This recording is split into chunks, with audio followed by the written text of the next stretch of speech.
There's a blueprint that the most powerful people in history have followed, from ancient kings to modern billionaires, and the strange part is that almost no one talks about it openly.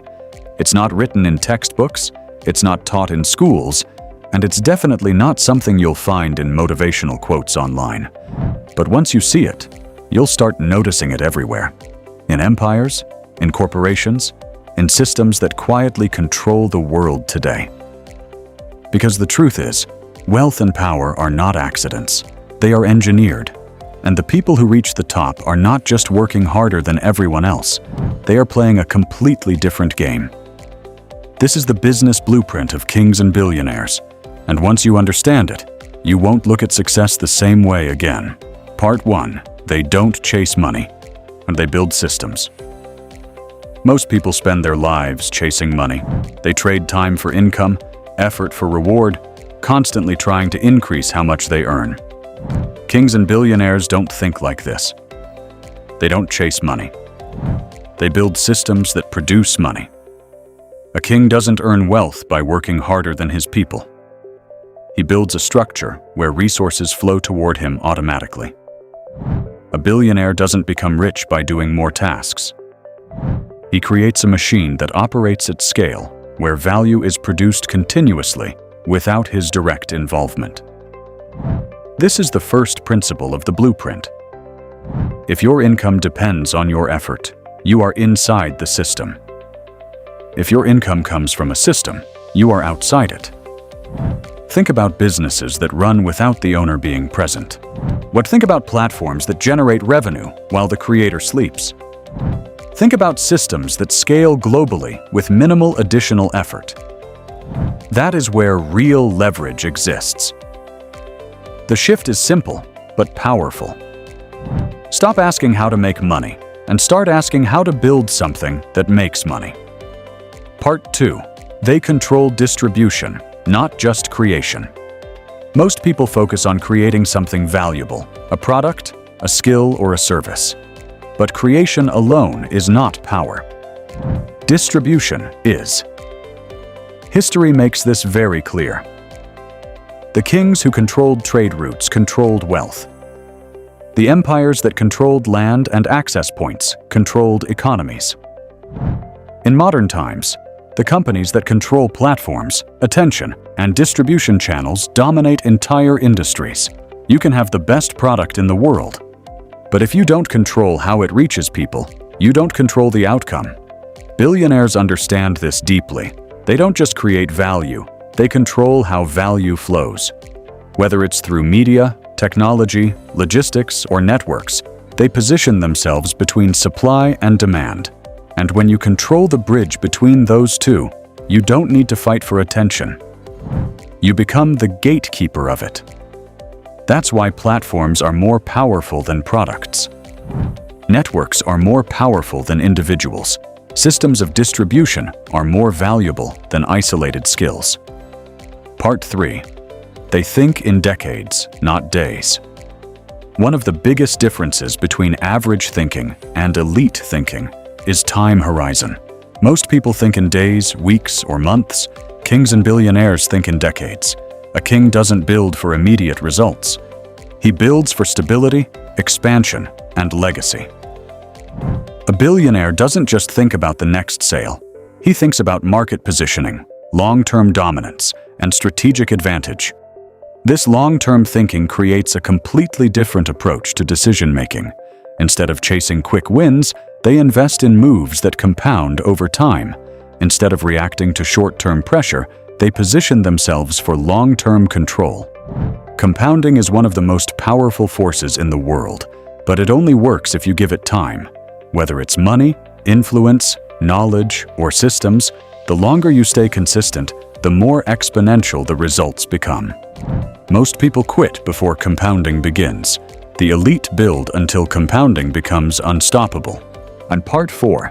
They understand human nature better than business. This is where the blueprint becomes deeper, because the real game is not business. It's human psychology. Kings didn't maintain power just through force. They understood loyalty, fear, belief, and influence. Billionaires don't build massive companies just through strategy. They understand behavior, attention, and emotion. People don't act based on logic. They act based on perception. If you can shape perception, you can influence behavior. If you can influence behavior, you can control outcomes. This is why branding, storytelling, and positioning matter so much. It's not just about what you offer. It's about how people feel about what you offer. The most powerful individuals don't just build products. They build narratives. They shape how people see the world. And in doing so, they shape how people act within it. Part 5. They create dependency, not just value. Most people are taught to create value, and that's important. But the elite go a step further. They create systems that people depend on. There's a big difference between something that is useful and something that is essential. Kings made their rule essential to survival. Billionaires build platforms that become part of daily life. Systems that people rely on, not occasionally, but constantly. When something becomes integrated into behavior, it becomes very difficult to replace. Think about services you use every day without thinking. Think about tools you rely on for work, communication, or information. Those are not just products. They are dependencies. And dependency creates stability. It creates consistent demand. It creates long-term control. And the goal is not just to be valuable. The goal is to become irreplaceable. Part 6. They protect power. They don't display it. Power that is obvious attracts resistance.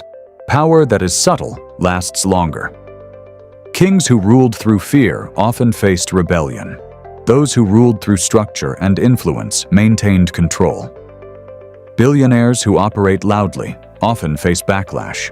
Those who operate quietly build deeper systems. The most powerful people are not always the most visible. They are the ones who design structures that continue to operate regardless of attention. They protect their position, their systems, and their influence. They don't rely on public perception alone. They rely on infrastructure, networks, and positioning. Because real power is not about being seen, it's about being embedded. Part 7. They own assets, but not just income. Income is temporary. Assets are permanent. This is another key part of the blueprint. Most people focus on earning more. The elite focus on owning more. Assets produce value over time. They generate income, appreciation, and control. Whether it's land, companies, intellectual property, or digital platforms, ownership creates leverage. If you earn money but don't own assets, you are constantly starting from zero. If you build assets, your progress compounds. Kings owned land. Billionaires own companies. The principle hasn't changed. Ownership is what separates temporary success from lasting power. Part 8. They operate above competition. Most people compete. The elite position themselves where competition becomes irrelevant. Instead of fighting in crowded markets, they create new categories. Instead of trying to be better, they become different. When you are competing, you are reacting. When you are positioned uniquely, you are leading. This is why innovation is not just about creating something new. It's about creating something that removes the need to compete directly. Kings expanded territory. Billionaires expand markets. Both follow the same principle. Don't fight for space. Create space. Part 9. They control themselves first. This is the part that most people ignore, but it's the foundation of everything. Before controlling systems, before building empires, before influencing others, they learn to control themselves. Discipline, patience, emotional control, long-term thinking. These are not just traits, they are requirements. Because power without control leads to collapse. History has shown this again and again. And the individuals who sustain success are the ones who can manage themselves under pressure, under success, and under uncertainty. Self-mastery is the first system you must build. The blueprint has always been there, from kings to billionaires, from ancient empires to modern corporations. The principles haven't changed. Only the tools have. Most people will never see it, because they are focused on the surface. Money, status, success. But underneath it all, the same patterns exist. Systems over effort, distribution over creation, long-term thinking over short-term gain, influence over force, ownership over income. And now that you understand it, the question is not whether it works. The question is whether you will use it.